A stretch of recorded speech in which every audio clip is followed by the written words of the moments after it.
Bismillahirrahmanirrahim. Assalamualaikum warahmatullahi wabarakatuh. Innal hamdalillah nahmaduhu wa nasta'inuhu wa nastaghfiruh wa na'udzu billahi min shururi anfusina wa min sayyiati a'malina. من يهده الله فلا مضل له ومن يضلل فلا هادي له وأشهد أن لا إله إلا الله وحده لا شريك له وأشهد أن محمدا عبده ورسوله صلى الله عليه وعلى آله وسلم تسليما كثيرا أما بعد اللهم إنا نسألك علما نافعا ونعوذ بك من علم لا ينفع. Ma'asyiral muslimin, ikhwan wa akhwat fillah rahimakumullah.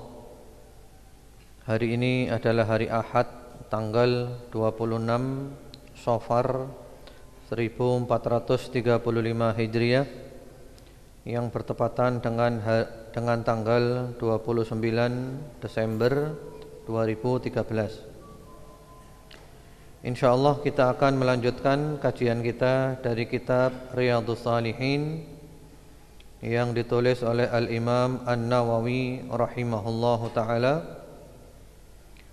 dan kita sudah menyelesaikan Kitabul Ilmi, pembahasan tentang ilmu.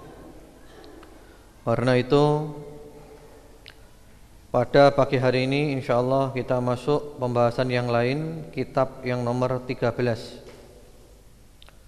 Qala al-Imam an-Nawawi rahimahullahu taala, Kitabu hamdillahi taala wa syukrihi.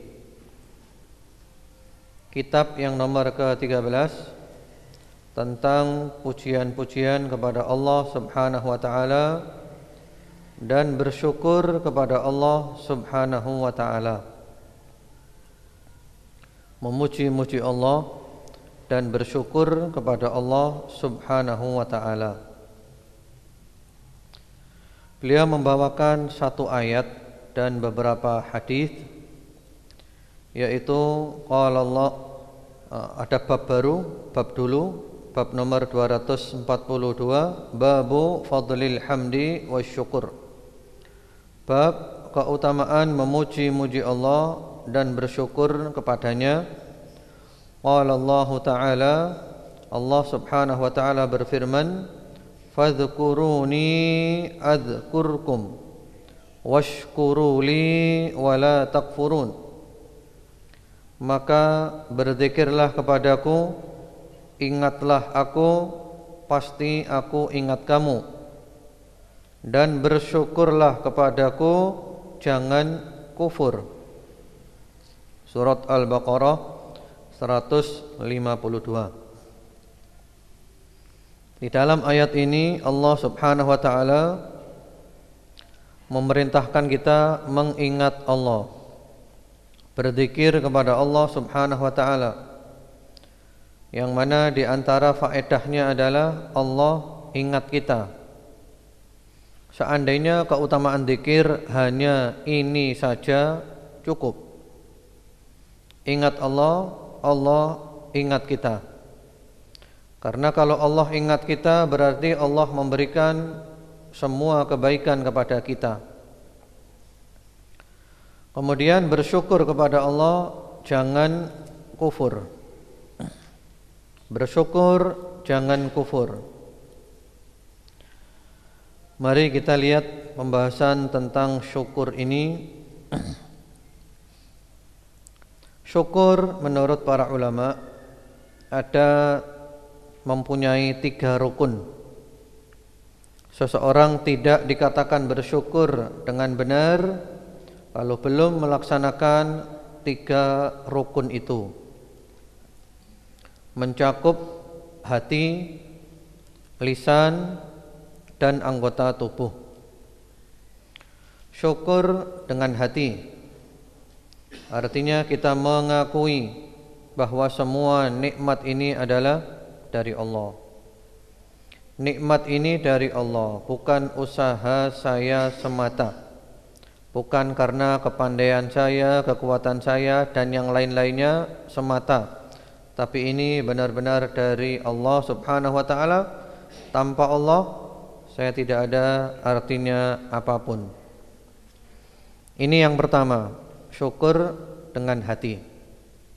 Yang kedua adalah asyukru bil lisan, syukur dengan lisan, memuji-muji Allah. Alhamdulillahi rabbil alamin, Allahumma lakal hamdu wa syukru, terima kasih ya Allah, dan seterusnya. Kemudian yang ketiga, asyukru bil jawarih, syukur dengan anggota tubuh, yaitu kita pergunakan nikmat tersebut untuk mendekatkan diri kepada Allah. Dapat nikmat dipergunakan untuk taat, bukan dipergunakan untuk maksiat. Itu 3 rukun syukur. Asyukru bil qalbi, wasyukru bil lisani, wasyukru bil jawarihi. Nah, baru kita dikatakan sebagai orang yang bersyukur kalau sudah mencakup 3-tiganya. Kalau masih satu saja, syukur dengan lisan saja, berarti kita belum syukur, belum sempurna syukur kita. Harus mencakup 3. Yang mana Allah Subhanahu wa taala menggandeng antara syukur dengan iman. Dan Allah menjamin tidak akan menyiksa hambanya jika mereka bersyukur. Sebagaimana firman-Nya di dalam surat An-Nisa ayat nomor 147. Ma yaf'alullahu bi'adzabikum in syakartum wa amantum. Buat apa Allah menyiksa kamu jika kamu bersyukur dan beriman? Jadi kalau kita bersyukur dan beriman, buat apa Allah nyiksa kita? Allah tidak akan menyiksa kita. Syukur dan iman. Kemudian juga Allah Subhanahu wa taala menjadikan orang-orang yang bersyukur adalah orang-orang yang istimewa. Sebagaimana di dalam surat Al-An'am ayat nomor 53. Wa kadzalika fatanna ba'dahum bi ba'd liyaqulu aha ula'i manallahu 'alaihim min bainina alaysa Allahu bi'a'lama bisyakirin. Jadi ada orang-orang yang dipilih oleh Allah di antara hambanya, diangkat jadi nabi, diangkat jadi rasul, diberi nikmat dan yang lain-lainnya. Lalu ada orang yang protes, kenapa dia kok dipilih? Kenapa dia diberi nikmat, kami tidak? Lalu Allah jawabannya apa? Bukankah Allah lebih tahu tentang orang yang bersyukur? Artinya mereka dipilih oleh Allah karena mereka itu bersyukur. Dan Allah Maha tahu siapa di antara kita yang bersyukur. Sudah bersyukur atau belum? Sudah benar syukurnya atau belum? Syukur ini penting. Syukur. Dan juga Allah Subhanahu wa taala membagi manusia menjadi 2. Sebagaimana firman-Nya di dalam surat Al-Insan ayat nomor 3. Inna hadainahu sabila imma syakiran wa imma kafura. Sesungguhnya kami telah memberikan petunjuk. Ini petunjuk. Lalu manusia terbagi menjadi 2 kelompok, bersyukur atau kufur. Bersyukur mengikuti petunjuk itu, kufur melanggar. Karena itu ikhwan wa akhwat fillah rahimakumullah, kita sekarang oleh Allah sudah diberi nikmat. Nikmatnya apa? Nikmat yang terbesar adalah Allah menjadikan kita beriman. Termasuk juga Allah menjadikan kita mengenal sunnah. Ini nikmat yang besar. Nah, kembali kepada kita, imma syakiran wa imma kafura, bersyukur, istiqomah terus, ataukah kufur, ditinggalkan. Manusia terbagi menjadi dua kelompok.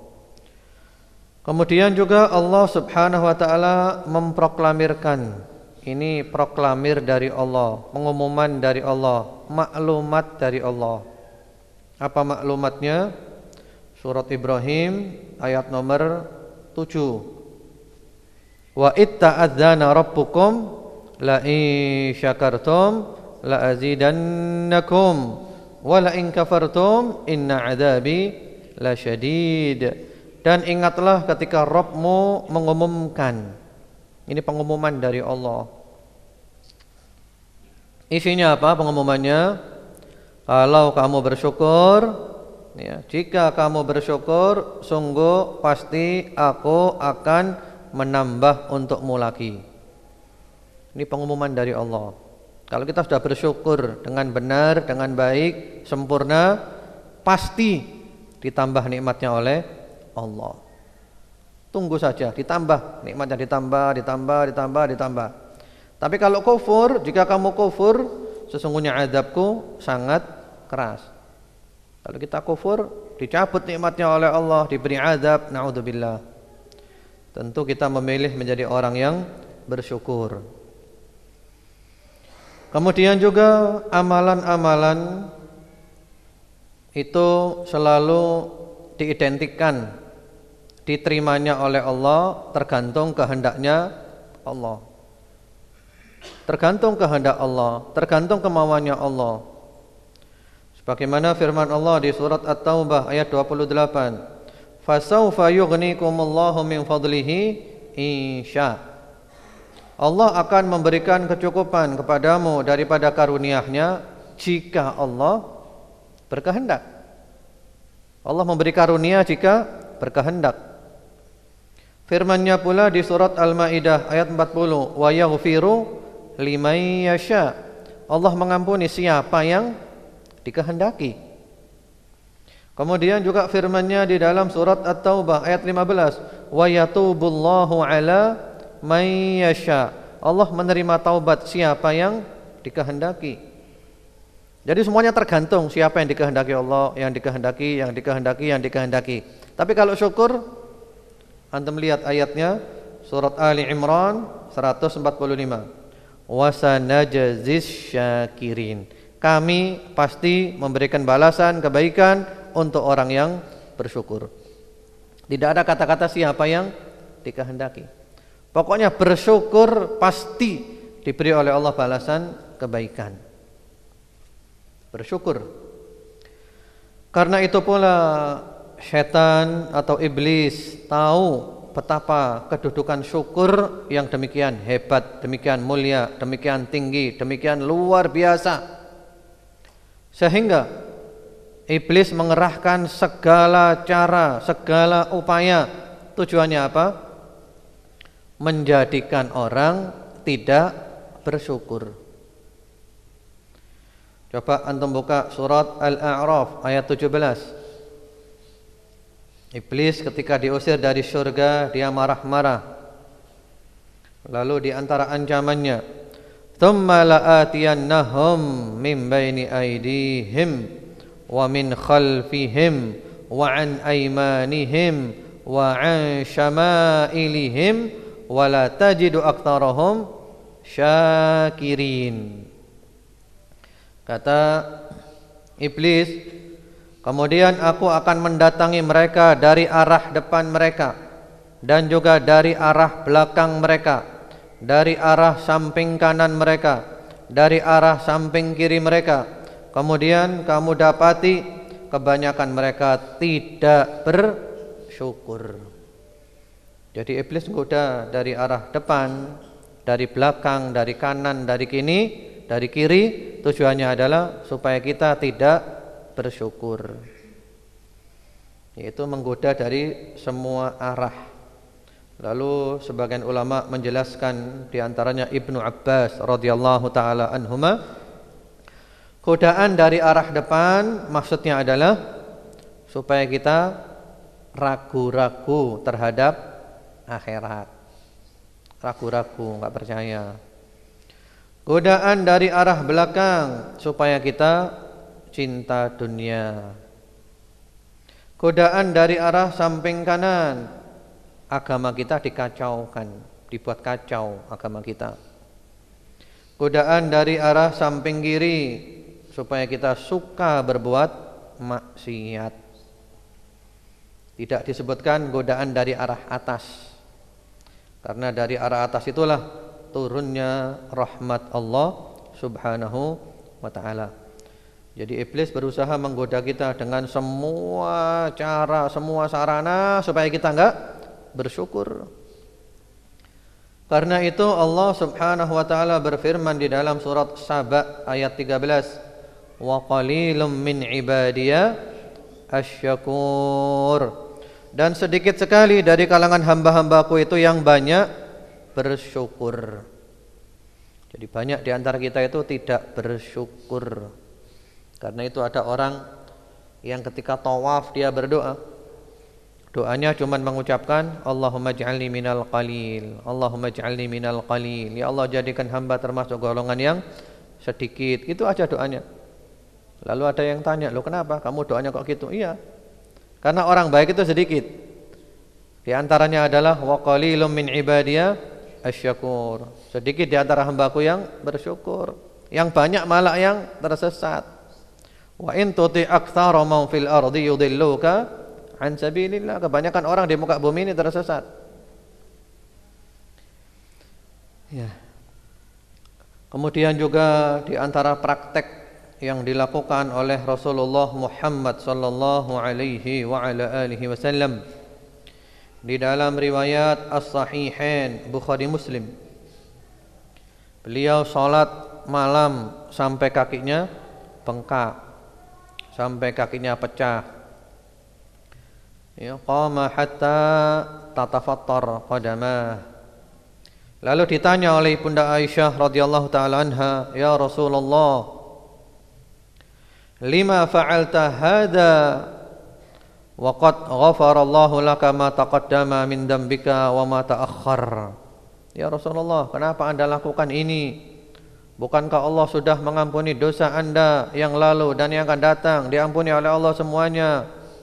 Kenapa Anda lakukan ya Rasulullah? Anda tidak punya dosa, Anda manusia yang suci. Apa jawabannya? Afala akunu abdan syakura. Apa tidak sepantasnya aku menjadi hamba yang banyak bersyukur? Jadi di antara cara untuk bersyukur adalah memperbanyak ibadah. Demikian pula Rasulullah Muhammad sallallahu alaihi wasallam bersabda, "Innallaha la yarda 'anil 'abdi ya'kulul akalah fayahmaduhu 'alaiha wa yashrabu syarbah fayahmaduhu 'alaiha." Sesungguhnya Allah subhanahu wa ta'ala ridha kepada seorang hamba yang memakan makanan lalu dia bersyukur atasnya, dan meminum minuman lalu dia bersyukur atasnya. Hadis ini mempunyai dua makna. Makna yang pertama adalah makna umum. Makan, selesai makan memuji Allah, alhamdulillah. Minum, selesai minum memuji Allah, alhamdulillah. Itu makna umum. Kan kita dianjurkan ya, selesai makan mengucapkan alhamdulillah, itu minimal.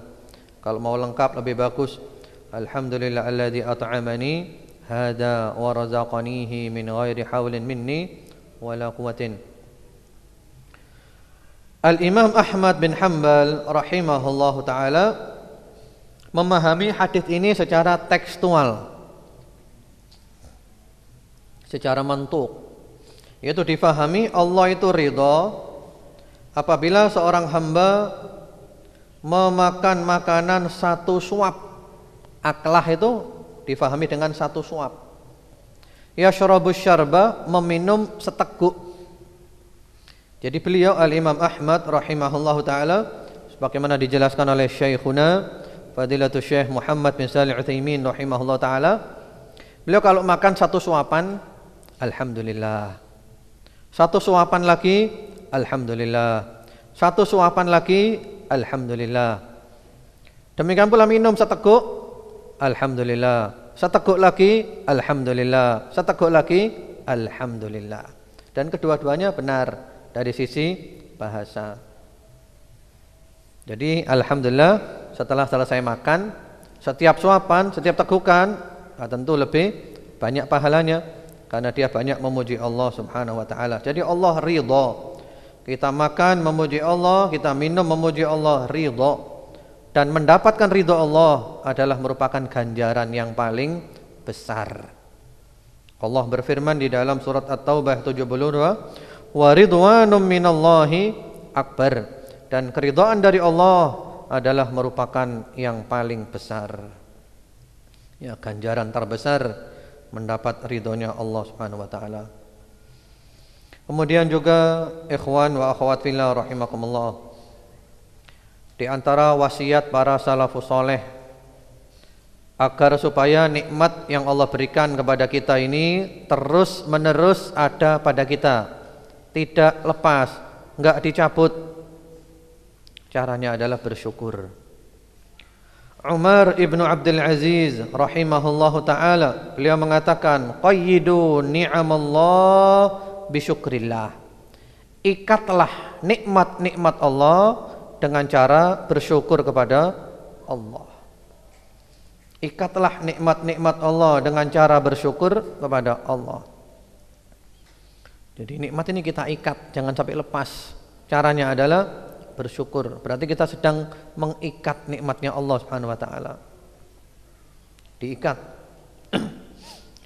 Kemudian juga sahabat Ali bin Abi Thalib radhiyallahu taala anhu, beliau mengatakan kepada seseorang, inna ni'mata mausulatun bisyukr wasyukru yata'allaqu bil mazid wa huma maqrunan fi qarn falan yanqati'al mazidu minallah hatta yanqati'a syukru minal 'abd. Sesungguhnya nikmat Allah itu bersambung dengan syukur. Jadi ada hubungan antara nikmat dengan syukur. Dan syukur itu tergantung dengan tambahan. Artinya kita kalau bersyukur selalu dapat tambahan. Dan keduanya, antara syukur dengan tambahan itu identik. Dua hal yang tidak bisa dipisahkan, yang diibaratkan dia berada di tanduk. Artinya benar-benar dua ini nggak bisa dipisahkan. Tidak akan terputus tambahan dari Allah sehingga terputuslah syukur dari hamba. Jadi kita selalu dapat tambahan dari Allah. Sampai kita sudah nggak syukur lagi, nah tambahannya dicabut oleh Allah, nggak ada lagi. Selama bersyukur ditambah. Syukurnya berhenti, enggak ditambah lagi oleh Allah Subhanahu wa taala. Lalu kita lihat ma'asyiral muslimin ikhwan wa akhwat fillah rahimakumullah, nikmat Allah kepada kita amat sangat banyak. Ya, nikmat yang paling besar itu apa? Allah memilih kita menjadi orang yang beriman. Ini nikmat yang paling besar nomor satu. Allah memilih kita menjadi orang yang beriman. Nah, sekarang di dunia ini berapa miliar jumlah manusia? Di antara sekian miliar manusia, kita yang terpilih menjadi orang yang beriman. Kemudian nikmat yang besar lagi, Allah memilih kita mengenal sunnah Nabi Muhammad sallallahu alaihi wasallam. Karena di antara orang yang beriman ini sekian banyak, yang mengenal sunnah sedikit. Ya, kita alhamdulillah bersyukur kepada Allah Subhanahu wa taala dijadikan kita kenal sunnah, mengikuti sunnah. Kemudian termasuk nikmat yang besar pula adalah al-ilmu an-nafi'. Allah menjadikan kita mendapatkan ilmu yang bermanfaat. Alhamdulillah. Antum di kota Malang ini harus banyak syukur, karena begitu mudah mendapatkan ilmu yang bermanfaat.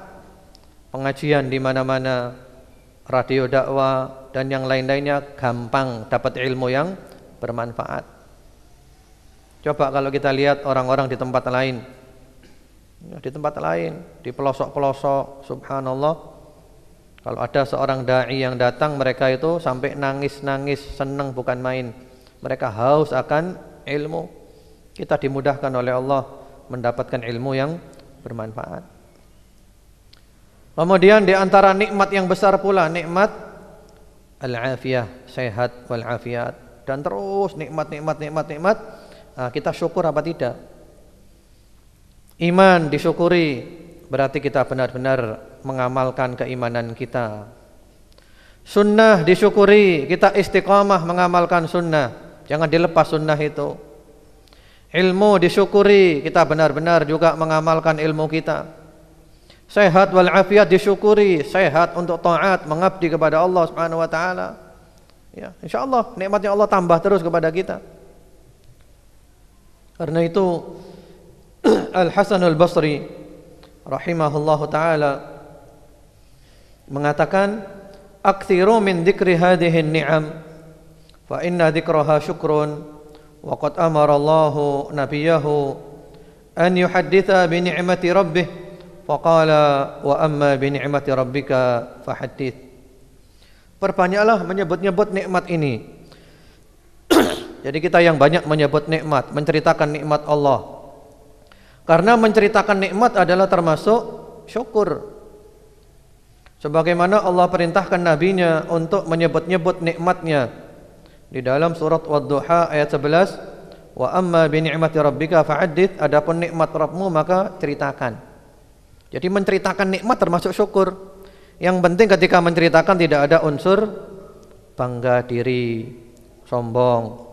Atau juga jangan menceritakan nikmat kepada orang yang hasad, iri dengki. Kita dapat nikmat, cerita kepada orang hasad, marah-marah dia. Ya, jadi cerita nikmat itu atau juga termasuk memakai nikmat. Allah itu suka kalau memberikan nikmat kepada kita, lalu kita pakai nikmatnya sehingga tampak. Itu Allah suka. Dan itu termasuk bagian daripada syukur. Yang penting gak ada unsur sombong, ujub dan semisalnya. Ada salah seorang salafus saleh, Abul Mughirah rahimahullahu taala. Beliau ditanya, "Kaifa asbahta ya Aba Muhammad?" Wahai Abu Muhammad, bagaimana kabarmu pagi hari ini? Bagaimana kabarmu pagi ini? Jawabannya, "Asbahna mughraqin fin ni'am, ajizin 'anis syukur. Yatahabbabu ilaina rabbuna wa huwa ghaniyyun 'anna wa natamaqqatu ilaihi wa nahnu ilaihi muhtajun." Pagi hari ini kami tenggelam di dalam nikmat dan kami tidak mampu bersyukur. Tenggelam dalam nikmat dan kami tidak mampu bersyukur. Kenapa? Karena Allah selalu menjadikan kami ini cinta kepada Allah, padahal Allah tidak butuh kepada kami. Sementara kami selalu menjadikan Allah murka kepada kami, padahal kami sangat membutuhkan Allah. Maksudnya apa kira-kira? Maksudnya nikmat Allah selalu turun. Nikmat Allah selalu turun, yang menjadikan kita ini cinta kepada Allah. Padahal Allah enggak butuh kepada kita. Sementara maksiat kita selalu naik. Maksiat kita naik terus, yang membuat Allah murka. Padahal kita butuh Allah. Ini nikmat yang besar. Kita sering tenggelam dalam kemaksiatan, tapi nikmat Allah turun terus, subhanallah. Karena itu salah seorang salafus saleh yang lainnya mengatakan, Syuraih rahimahullahu taala, "Ma usiba 'abdun bi musibatin illa kana lillahi 'alaihi fiha thalathu ni'am. Alla takuna kanat fi dinihi wa alla takuna a'dham mimma kanat wa annaha la budda kainah faqad kanat." Tiadalah seorang hamba ditimpa musibah Melainkan di dalam musibah itu ada 3 nikmat Allah. Nah, ini namanya husnudzon kepada Allah, prasangka baik kepada Allah. Ini namanya positive thinking. Nah, kita perlu belajar ini positive thinking. Ketika seorang itu dapat musibah, dikatakan di sini ada 3 nikmat Allah. Aneh kan? Dapat musibah kok malah ada 3 nikmat Allah di dalamnya. Yang pertama-tama adalah musibah itu tidak menimpa agama. Musibahnya enggak menimpa agama, itu sudah nikmat. Musibah ekonomi, musibah kesehatan, musibah problem rumah tangga, ya itu biasa. Semuanya orang kena. Orang taat, orang maksiat, orang kafir, orang beriman, semuanya kena. Ya, problem ekonomi, rumah tangga, kesehatan biasa. Musibah yang besar adalah kalau menimpa agama, imannya itu goncang, ragu-ragu kepada Allah. Wah, itu musibah yang besar itu. Karena itu di antara doa Rasulullah Muhammad sallallahu alaihi wasallam adalah beliau mengatakan, Allahumma la taj'al musibatana fi dinina. Ya Allah, jangan kau jadikan musibah kami menimpa agama kami. Itu satu nikmat, bukan menimpa agama. Agamanya enggak hilang, agamanya enggak lepas, agamanya enggak rusak. Yang kedua, musibah itu terjadi tidak lebih besar daripada yang sudah terjadi. Jadi musibah itu tidak lebih besar daripada yang sudah terjadi. Misalnya sakit flu, ya, alhamdulillah cuman flu.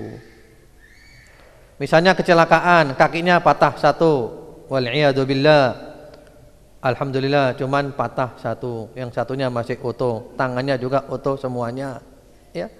Jadi kan positive thinking, pandai-pandai untuk berpikir positif. Tidak lebih dari itu. Masih ada nikmatnya Allah di dalamnya. Kemudian yang ketiga, bahwa musibah itu pasti terjadi. Karena Allah telah menuliskan di Lauhil Mahfuz 50.000 tahun yang lalu. Pasti terjadi. Dan sekarang sedang terjadi. Jadi mesti terjadi musibah itu. Itu jangan jalan-jalan terus anak itu. Ya, musibah itu pasti terjadi dan sekarang sedang terjadi. Jadi artinya kalau enggak sekarang ya nanti terjadi, mesti terjadi karena Allah sudah menuliskan. Dan ternyata terjadinya sekarang. Lebih enak kan? Artinya enggak bingung-bingung ke depan nanti, sudah terjadi sekarang. Mau enggak mau juga terjadi. Jadi maksudnya di sini adalah kita pandai-pandai berpikir positif. Sehingga kami juga ada ceramah dalam beberapa kali pertemuan, 10 lebih insyaallah, tentang kado istimewa untuk orang sakit, hiburan untuk orang kena musibah. Jadi ketika kita kena musibah, sakit atau yang lainnya, itu kita harus pandai-pandai berpikir positif. Ternyata banyak kebaikan di dalamnya. Dengan berpikir gitu kita akhirnya bersyukur, enggak marah-marah kepada Allah, selalu husnudzon, prasangka baik kepada Allah Subhanahu wa taala. Demikian pula ada salah seorang salafus saleh yang ditanya, "Kaifa asbahta?" Bagaimana kabarmu pagi hari ini? Jawabannya apa? Asbahtu baina ni'mataini la adri ayyatuhuma afdal. Pagi hari ini saya berada di dalam 2 nikmat. Saya tidak tahu di antara keduanya itu yang paling afdal yang mana. Karena sama-sama afdalnya. Apa 2 nikmat itu? Yang pertama, dzunubun satarahallahu alayya fala yastati'u ahadun an yu'ayyirani biha. Yang pertama adalah dosa-dosaku ditutupi Allah sehingga enggak ada orang tahu. Sehingga tidak ada orang yang meledekku, menghinaku karena dosa-dosa itu. Ini nikmat yang besar. Karena Allah punya nama As-Sittir, bukan As-Sattar ya, yang benar As-Sittir, yang maha menutupi. Yang kedua, wa mawaddatun qadhafahallahu fi qulubil ibad la yablughuhu amali. Yang kedua adalah cinta yang dimasukkan Allah ke dalam hati manusia, cinta kepadaku. Padahal amalku enggak sampai seperti itu. Ini dua nikmat besar. Yang pertama adalah dosa-dosa kita ditutupi oleh Allah, sehingga enggak ada orang tahu, sehingga tidak ada orang menghina kita karena dosa itu. Yang kedua, orang oleh Allah dijadikan cinta kepada kita. Padahal amal kita enggak seperti itu. Tapi Allah jadikan kita orang cinta kepada kita. Karena itu ada riwayat dari sahabat Abu Bakar As-Siddiq radhiyallahu taala anhu. Itu juga ada di dalam kitab Hisnul Muslim insyaallah dengan beberapa redaksi yang berbeda-beda. Sahabat Abu Bakar As-Siddiq radhiyallahu taala anhu kalau dipuji orang itu berdoa. Ya, di antara redaksinya berbunyi, Allahumma la tu'akhidni bima yaqulun waghfirli ma la ya'lamun waj'alni khairam mimma yadhunnun. Ini perlu.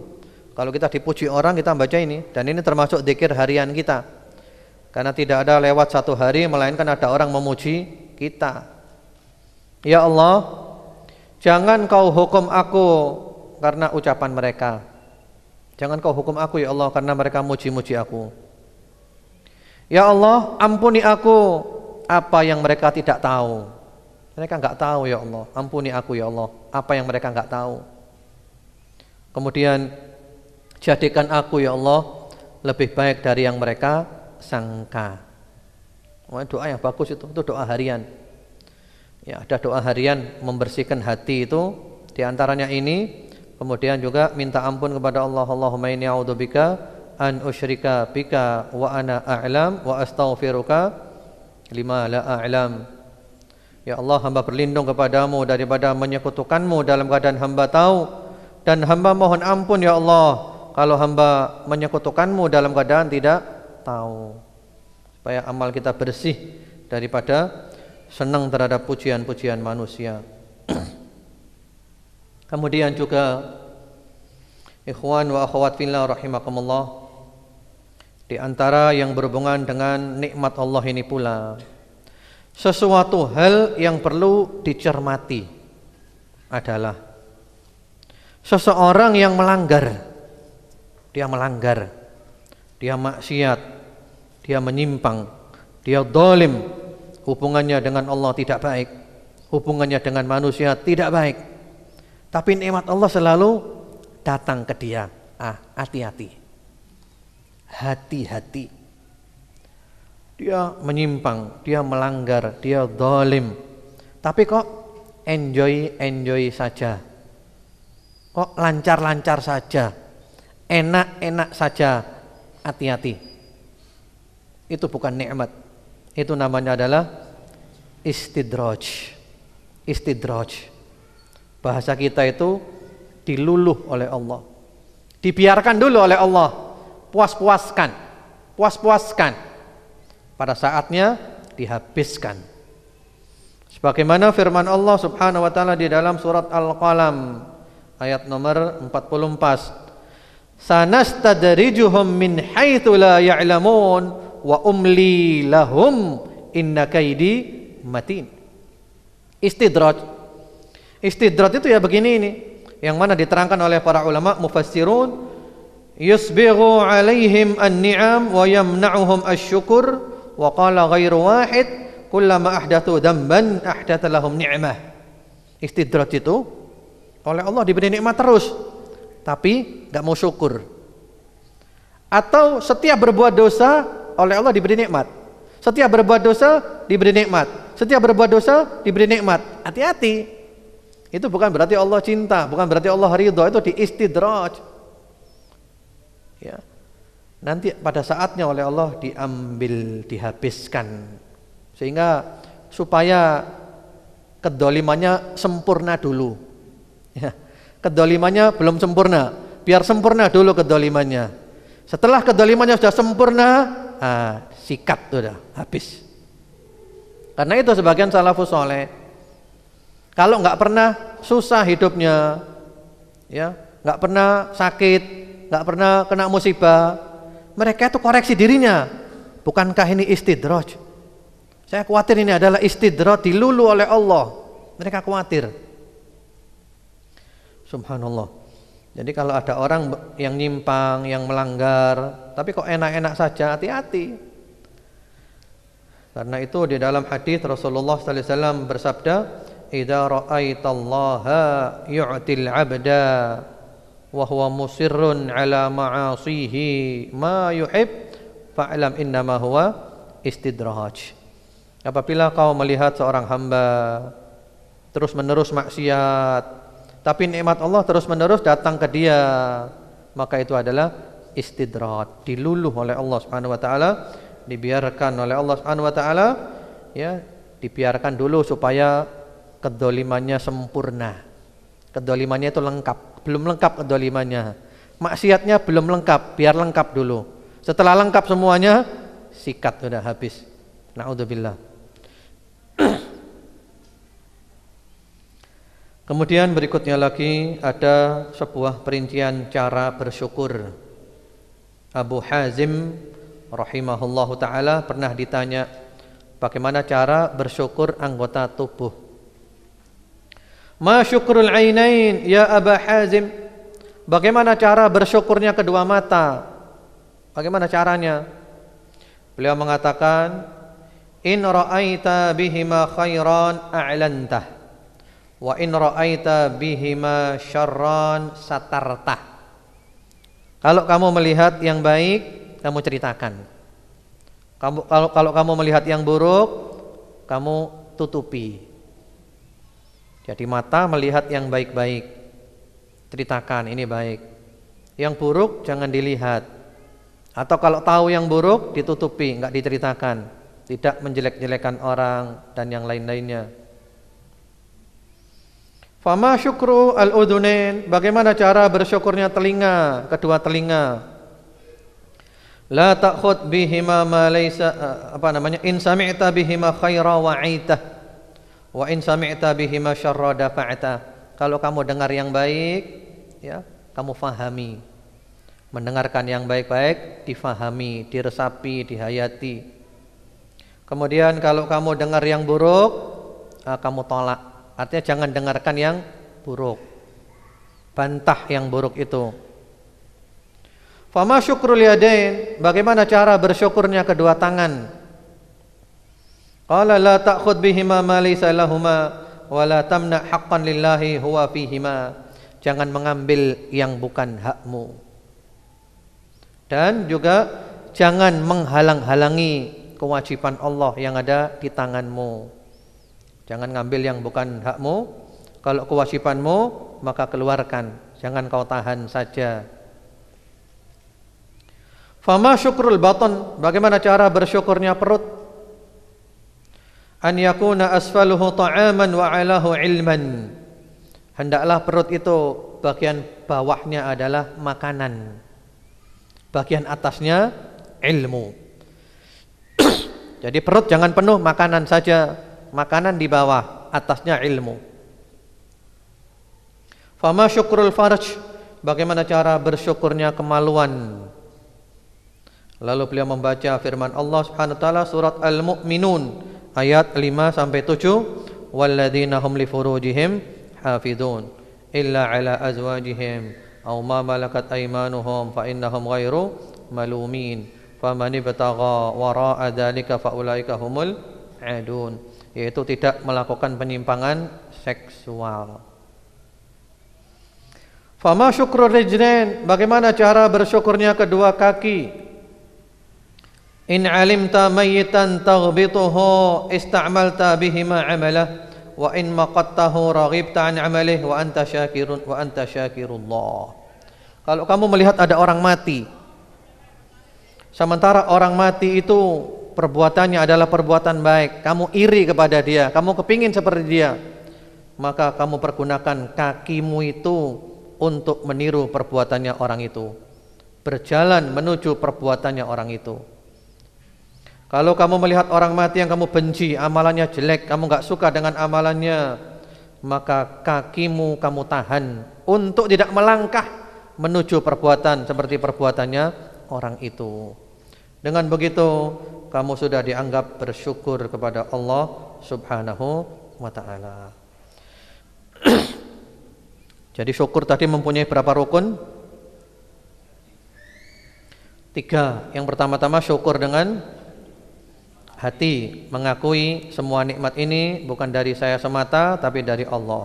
Yang kedua syukur dengan lisan, memuji-muji Allah, alhamdulillah rabbil alamin, Allahumma lakal hamdu wa syukru. Yang ketiga nikmat apa? Syukur anggota tubuh, dipergunakan nikmat itu untuk taat bukan untuk maksiat. Lalu para ulama membuat analog, membuat kias, perumpamaan. Orang yang hanya bersyukur dengan lisan, dapat nikmat ya, dapat harta, alhamdulillah rabbil alamin, terima kasih ya Allah, alhamdulillah. Tapi hartanya dibuat maksiat. Maka oleh para ulama diibaratkan orang yang punya baju. Dia punya baju, tapi baju itu enggak dipakai, cuma dipegang di tangannya saja. Baju dipegang di tangannya enggak dipakai. Ada fungsinya enggak? Enggak ada fungsinya. Sehingga panas dia tetap kepanasan, hujan kehujanan, dingin kedinginan, karena bajunya cuma dipegang aja enggak dipakai. Nah itulah ibaratnya orang yang bersyukur hanya dengan lisan saja. Ibaratnya punya baju dipegang di tangannya enggak dipakai, enggak ada fungsinya, ya, enggak ada faedahnya. Kemudian yang terakhir, salah seorang ulama kirim surat kepada saudaranya, yang mana di antara isi surat itu adalah amma ba'du faqad asbaha bina min ni'amillah ma la nuhsihi min kathrati ma na'sihi fama nadri ayyuhuma nashkur ajamil ma yassar am qabih ma satar. Wahai saudaraku, pagi hari ini kita berada dalam nikmat Allah yang tidak bisa kita hitung, padahal maksiat kita terlalu banyak. Kami tidak tahu apa yang harus kami syukuri. Apakah kebaikan-kebaikan yang dimudahkan oleh Allah kepada kami untuk mengerjakannya, untuk mendapatkannya, ataukah keburukan-keburukan yang ditutupi oleh Allah Subhanahu wa ta'ala sehingga tidak ada orang satu pun yang tahu keburukan itu. Ya, ini dua nikmat lagi. Yang pertama apa? Kebaikan-kebaikan yang dimudahkan kita untuk mendapatkannya atau mengamalkannya. Ini nikmat. Antum bisa hadir ke majelis taklim, ini nikmat luar biasa. Kita bisa sholat, kita bisa puasa, kita bisa zikir, kita bisa. Ini nikmat semuanya. Dimudahkan berbuat baik, dimudahkan mendapat kebaikan adalah nikmat. Bahkan dimudahkan oleh Allah bersyukur itu juga nikmat. Kita dapat nikmat, dimudahkan bersyukur itu nikmat. Karena itu Al-Imam Asy-Syafi'i rahimahullahu ta'ala mengatakan bahwa kita tidak mungkin bersyukur kepada Allah dengan sempurna. Enggak mungkin. Kenapa? Ketika kita dapat nikmat, kita bersyukur. Maka ketika kita bersyukur ini adalah merupakan nikmat. Kan Allah menjadikan kita mampu bersyukur, sehingga perlu disyukuri lagi. Lalu kita bersyukur lagi. Ketika kita bersyukur lagi, berarti ini adalah nikmat lagi. Terus, enggak selesai-selesai. Yang kedua, keburukan-keburukan yang ditutupi oleh Allah Subhanahu wa ta'ala, sehingga tidak ada orang yang tahu keburukan itu ditutupi oleh Allah. Apalagi nanti harapan kita di akhirat diampuni oleh Allah Subhanahu wa ta'ala. Seorang hamba hari kiamat nanti oleh Allah diajak bicara langsung, berdua-duaan. Allah menyebutkan dosa-dosanya dan seorang hamba itu ngaku semua dosa-dosanya. Lalu Allah mengatakan satartuha 'alaika fid dunya wa ana aghfiruha lakal yaum. Di dunia dahulu dosa-dosamu aku tutupi sehingga tidak ada orang yang tahu, dan hari ini aku ampuni. Masya Allah, alhamdulillah, itu harapan kita. Demikian, wallahu a'lam. Itu dulu kajian kita pada pagi hari ini. Kemudian berikutnya kita masuk sesi tanya jawab. Kalau ada yang mau ditanyakan, fadhol dikirim ke SMS saya 0816 429 6227. Ini sudah ada beberapa yang masuk. Ustadz, mohon dijelaskan antara setan dengan iblis sifat apa makhluk? Ada setan dari kalangan jin dan manusia, tidak ada disebut jin, iblis dari kalangan jin dan manusia. Iya. Sebenarnya yang ada itu adalah yang makhluk itu iblis. Iblis itu adalah nenek moyangnya jin. Ibaratnya Nabi Adam nenek moyangnya manusia. Iblis nenek moyangnya jin. Lah jin terbagi menjadi dua kelompok. Sebagaimana juga manusia terbagi menjadi dua kelompok. Yang soleh dan yang toleh. Ada soleh, ada toleh. Itu beda 180 derajat. Soleh baik, toleh buruk, jahat. Ada yang beriman, ada yang kafir. Lah jin yang jahat, yang kafir, manusia yang jahat, yang kafir, namanya adalah setan. Jadi setan itu adalah sifat. Syayatinal insi wal jin. Setan manusia dan setan jin. Jadi setan itu sifat. Yang sifatnya jahat, menjauhkan dari Allah, menjauhkan dari kebenaran, mengajak maksiat, mengajak menyimpang, maka dia adalah setan.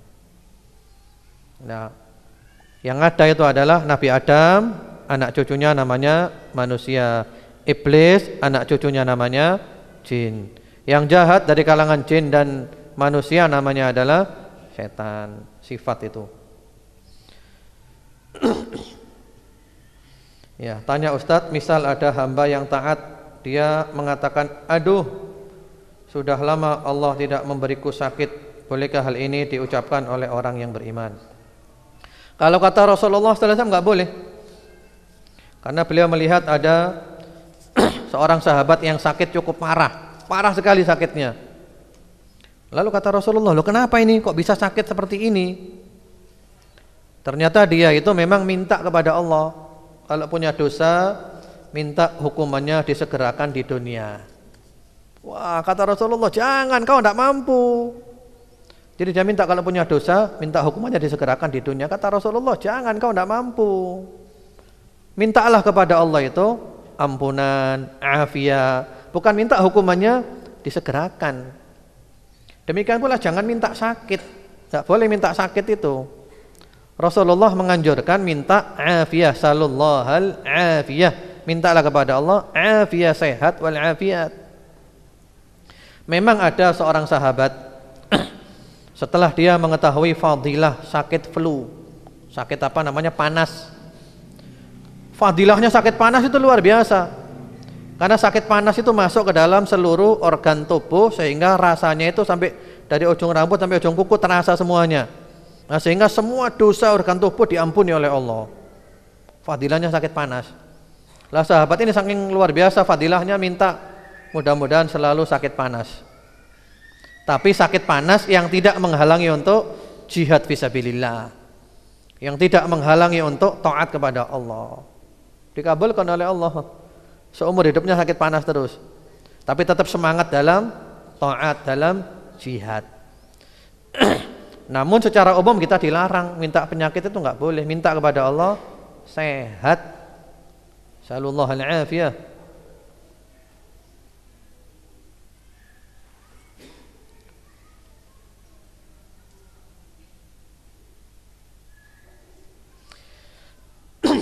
Ini ada pertanyaan, jika ada musibah atau setelah musibah boleh mengadakan sujud syukur. Jadi kena musibah sujud syukur. Sujud syukur itu adalah kalau kita mendapatkan nikmat yang baru, inda tajaddudin ni'am awin difa'in niqam. Ya, dapat nikmat yang baru atau selamat dari bencana, itu sujud syukur. Jadi bukan nikmat yang rutin ya, nikmat yang baru. Misalnya apa? Misalnya Tiba-tiba ada orang datang kepada kita mengatakan, kamu besok saya ajak umroh. Wah, nikmat baru, sujud syukur. Atau nyabrang, ya, mau ketabrak, selamat ya, sujud syukur.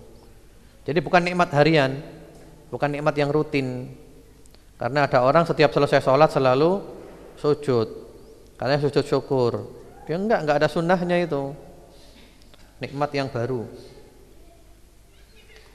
Di kampung saya ada guru mengaji atau ustadz setiap mau memulai pengajian kirim Fatihah ini itu. Pertanyaan, apakah Nabi pernah mengajarkan? Kalau dari Nabi enggak ada ajarannya ya. Dari Nabi enggak ada ajaran, dari salafus saleh juga tidak ada ngirim-ngirim seperti itu. Ada teman seagama Islam di kampung saya, kalau saya ajak pengajian seperti ini dia tidak mau. Dia menjawab, saya cukup pengajian di TV, radio. Zaman Nabi pengajian di TV dan radio belum ada. Pertanyaan, pengajian yang langsung datang ketemu Ustadz dan hanya lewat TV, radio, pahalanya apa sama atau beda? Beda jauh pahalanya.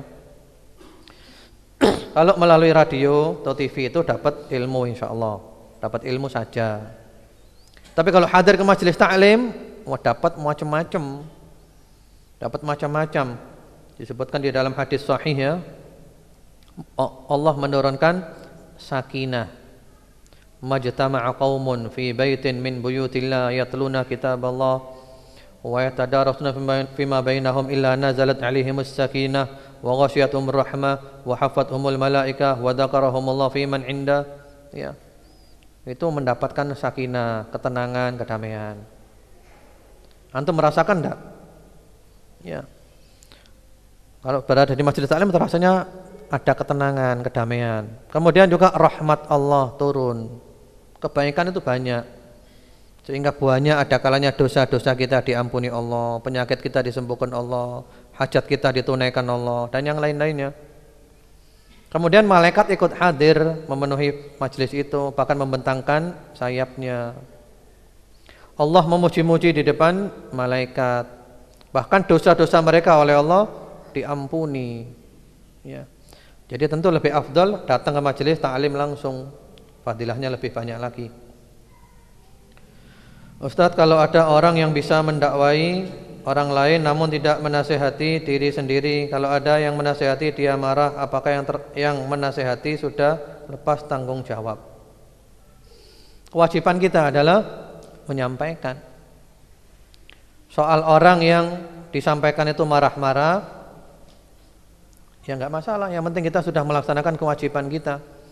Yang penting menyampaikan dengan sopan, dengan akhlak, dengan ikhlas. Kemudian kalau menegur juga jangan di depan orang banyak, berdua-duaan, nasihat, seperti itu. Nah, dia marah-marah, ya sudah, kita telah melaksanakan kewajiban kita.